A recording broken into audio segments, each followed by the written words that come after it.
A few days ago, I finished a video explaining why the circle constant pi exists for 3 pi day, which involved talking a lot about math in ancient Greece, with Euclid and Archimedes and the method of exhaustion, which was sort of like an ancient way to think about limits as these polygons got more and more sides, getting closer and closer to the circle. But while I was researching, I also ran into circle calculations from over 1,000 years before Archimedes, in the ancient Egyptian Rhind mathematical papyrus, and I still want to give them some credit for their approximation.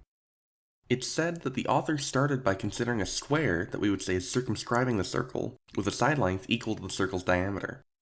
The square's area is quite a bit bigger than the circle's, since there are these portions of the square that are poking outside of the circle, but we can try to improve the approximation by cutting out some of those parts that are poking out.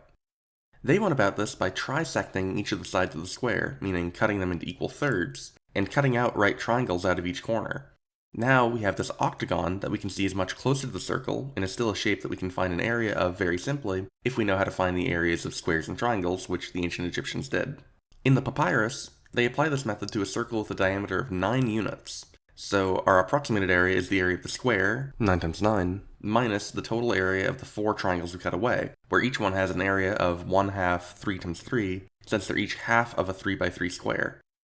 So, in total, we end up with an area of 63 for our octagon.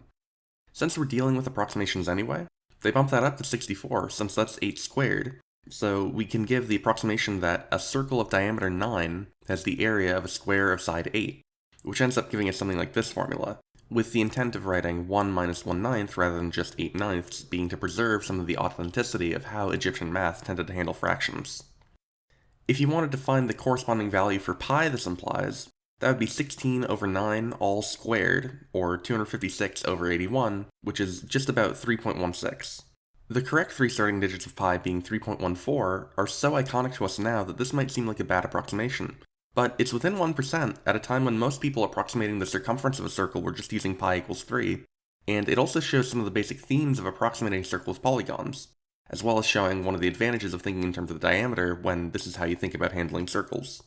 In my opinion, that's solid work for the time.